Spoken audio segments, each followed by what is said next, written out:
So this is the sign where you get told to pay online as you approach the roundabout.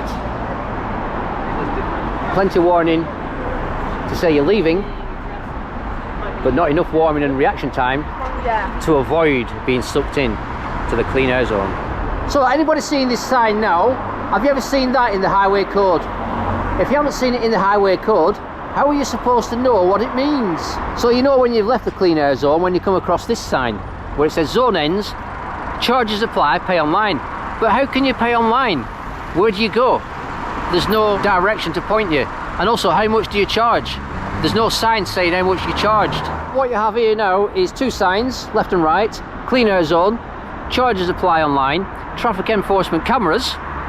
So anybody coming around this roundabout, as soon as you travel into here, you're now being charged. So if you're a small business with an oldish van, something that's older than 2014, it may not comply with the emissions. Despite the fact that it does comply with your MOT test, Sheffield City Council have decided those MOT results that pass your vehicle for an MOT are no longer valid. So you get charged £10 in a small van. And as you can see there's a new camera on the top of that light on the left. You might not be able to see it very well. It's backlit with the sky. But it's kind of silvery grey in colour. I'm currently outside the Children's Hospital, Sheffield Children's Hospital. And there's no sign here saying clean air zone ahead. And I think there should be at this point to advise people that clean air zone charges apply ahead. But because there isn't, it's probably fair to say there's inadequate signage right now advising people what's ahead. So once you're on this road, you're committed right down to the roundabout. And it appears to be that the only way to make a decision about what lies ahead is to wait till you're on the roundabout.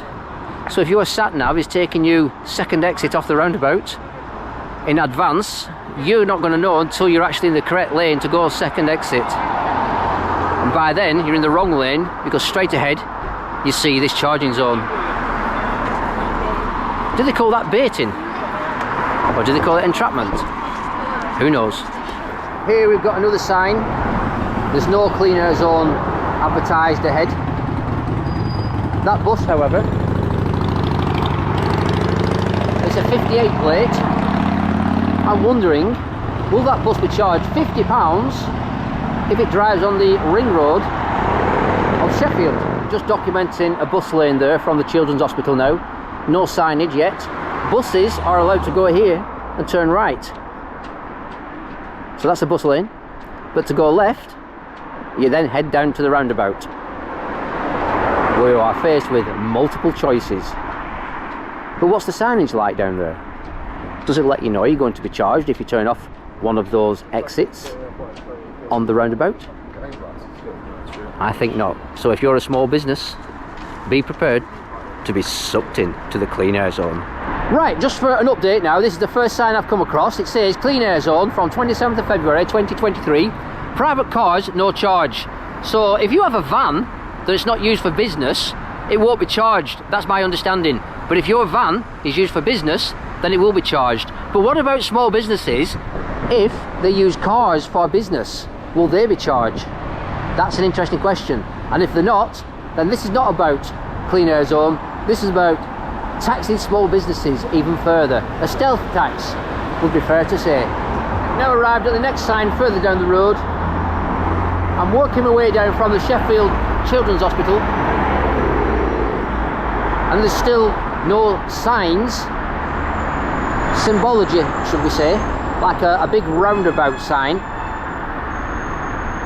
Think of it for a second. If there's a roundabout sign showing all the exits, it could have a CAS zone symbol saying you're going to be charged if you go on that exit, or that exit. But because there is no symbology identifying where the clean air zone starts, how are drivers supposed to know at this point? You don't know whereabouts it starts until you get on the roundabout. Let me show you. Once you enter that zone straight ahead on your left, the second exit off the roundabout is chargeable. But when you're in this lane where this red vehicle is, you're committed it's hard to get right from that point, so you get sucked in to pay the charge if you're a business. And again, this is down another side road, and this road doesn't have any signs saying you're entering a clean air zone. So very poor signage. Let's have a look on the roundabout, see where you get informed where you're going to get charged. Just while we're here, Sheffield City Council, that's disgusting. Get it cleaned up. How long's that been like that? Sort your act out. You know, thinking about it, all that has been there since autumn last year, when the trees were losing the leaves, and as you can see above, they're now sprouting new leaves. Now, if you're coming down here and you change your mind and you don't want to come off this roundabout into a clean air zone, too late, you've been sucked in. So I guess some people won't be paying those charges straight away. Anybody entering this point, clean air zone, you're going to get charged if you're a small business and a small van older than about 2014 if it's not compliant with the regulations. It might be passing your MOT, but Sheffield City Council don't care about that. So anybody from the Sheffield Children's Hospital, when they come down here, there's no advance warning. And once you get here, if you look up and then see this sign, it's too late to avoid it, because you'll be cutting across other traffic and another lane to avoid that sign. So this is going to be potentially dangerous, because some people won't want to be charged. This is a 66 plate and it might be compliant, it might not be charged. But Sheffield City Council, what are you playing at? And there you have it. The new cameras monitoring the roads at the point of no return. So they'll have you with that. Next weekend, what we're hoping to do is just a small group of us again, and we'll do a banner protest on one of the bridges on the Parkway roundabout. That'll be the 18th, and then on the 25th of February there'll be a big march in Sheffield, and that'll be from Pinston Street at 12 o'clock on the 25th. So that I really encourage people to come along to that event, because on the 27th of February the Clean Air Zone tax will come in, and to start with that'll be commercial vehicles, £10 for vans and taxis, and then it'll be £50 for coaches and lorries. But we believe in the end it'll start to be private cars as well. They're just seeing what the public reaction is to this clean air zone. If we actually keel over to it and allow them to do it without any fuss, they'll just bring in cars next as being the next charge. But all they're doing is making £8 million out of it, that's all. Now, it must cost them about £4 million, £6 million to actually install all the cameras. And then there'll be the upkeep costs. It's not worth it for the goodwill and damage they do to Sheffield's trade. We gather up at Pinston Street every Saturday at 12 o'clock by the bus shelters where the Peace Gardens is. So every Saturday we are there 12 o'clock onwards. And then what we'll do is we'll just wait for a few more people to come along. Then about 1 o'clock we'll then have a walk down to the Parkway roundabout, and then we'll just find a suitable bridge and we'll just get the banners on the bridge and do another little protest. But all we're doing is raising awareness for the big one. Sheffield residents are having these things pop up everywhere on a trial basis just to see how people react to them. So in this particular area, the Star reported that the councillors were out to monitor the traffic flow and resident responses. In the news report, it highlights 2 councillors who had concerns about the way things are operated, but nevertheless they still had to go ahead with it. So there's a new sign here, priority going upwards, plant pots left and right, and this is now a one-way system. So this is deemed pretty much not quite a main road, but a main road up at side streets. And there's the plant pots again. I'm just going to let a car pass me. I'm going to show you something, what the council was doing. In front of us here, you're going to see some yellow road markings. Can you see them? They are diagonally running left to top right. Now, the road markings were placed here. Western Road, corner with Springville Road. And it directed traffic up Western Road. So, I've now turned onto a side street, onto a cobbled road, and this is what drivers were faced with this experimental, random placement of these bollards. And the only purpose it serves is to poke the bear, to see if the bear is going to bite. Well, in this report by the Star, the residents came out and opposed it. And a couple of days later, which is now, they've removed them. Does that mean the people have the power? This road is a bumpy road and is not fit for traffic on an everyday through road. It brings you out here onto the main road. So what I'm going to do now is turn round and go back. I think it's important to document this because this is what the Sheffield Council are like. They do as they please. They don't care about the residents. They experiment with you.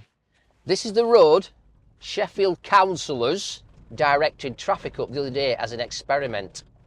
Remember, it's an experiment. Because they could have picked another road to do this, not a bumpy cobbled road like this one. So this is the diagonal line that runs straight across here. As you can see, I'm walking towards traffic coming up the hill, technically. They are diverted to their right, up a cobbled road. And anybody coming down the hill, diverted right down Western Road. So that white van there, if you live there, you can't come down this road now to park there. You've got to go all the way around down this road. If people search online on Facebook, you might be able to find Say No to the CAS tax in Sheffield, the Clean Air Zone, and they will be advertising probably the next big demonstration. I'm not sure of that date, but I believe it might be Saturday, the 25th of February 2023 in Sheffield somewhere. So check it out on Facebook. I've just observed 3 buses go past in the space of about 15 seconds. That's £150 to Sheffield City Council. That's right, it is, isn't it? But do you know one of the crazy things, Mark, is if you go on YouTube and look at the 1900s in Sheffield, there's a fantastic electric tram system, and that ran all the way through to the 1960s. So really, it's Sheffield City Council's policies. They're actually the crazier times. I'd just like to say, will the police be paying £50 for each van that comes into Sheffield in the ring road? Pardon? I like repeating my questions. Sorry, I was No, watching you're all these right. guys over here. Will South Yorkshire Police be paying £50 for every police van that comes into the inner part of Sheffield? I don't know the answer to that one, mate. I don't know. Who do I need to ask? You'd have to ask my supervision. What's your supervision called? Lauren Poultney, the Chief Constable. Thank you. All right, thank you. Do you know that answer? While we're here, do you know that answer? No, I've again referred to Lauren Poultney, all the press. They train you well. You've not come across Mark before, have you? Oh, yeah. Well, You know him well. My picture is on the dartboard. He's always after our blue van. He's always Have you pretending been, he do doesn't you know got what tools? I've got a question for Andrew. He won't believe me if I tell him. He needs to hear it from you. Why do you have a dark blue vehicle? Our dark blue vehicle, as you can see, so the commanders, and so people notice that we are a tactical support group, so we stand out. And that's what it is, so we just stand out amongst all the other white vans. So, Andrew's going to be happy with that answer. It'll solve his conspiracy theory now. My last thing would be is Oxford is becoming a zone city on the 28th of February, so there'll be 6 zones in Oxford, and you won't be allowed to leave your zone for more than 100 times in a year in your car. What I think is happening is Sheffield is too big a city to do that in one go, so they're trying it in Oxford to start with. 90% of people voted against it in a local survey, but they said that they were going to ignore people's opinion and carry on anyway regardless. And 15 minutes for Sheffield has already been discussed last year, hasn't it? Well, it's actually on the billboards all over Sheffield that it's going to be a 15-minute city, and that means that all your services are within 15 minutes of where you live. But my big concern is that Sheffield and all these other cities were supposed to be devolved power, but the problem is, if they're all being devolved, all these different councils across the country, why are they all doing the same plan? And if I go to Nottingham or I go to Birmingham, I want to use different shops, but it'll be the same globalist shops and brands in every city. Very shortly, there has been a subsidy for buses. At the moment, any journey in South Yorkshire is £2 a journey in one direction. That is being dropped, so the actual bus fares will actually go up at the same time as the buses are paying an extra £50 a day to actually operate. But I've just noticed something else. It just mentioned on Arundel Gate that in one direction it's buses only, so that they can improve the clean air. But my thing to Sheffield City Council is, back in the 1900s we had a fantastic tram system, electric tram system, that covered most of Sheffield, but particularly the city centre. It seems really stupid. Most people are having to park on car parks around the edges of the ring road and walk in. Well, why isn't there sort of a tram system running that operates within the actual inner ring road itself? And then that takes away a lot of people's having to actually use the cars in Sheffield anyway.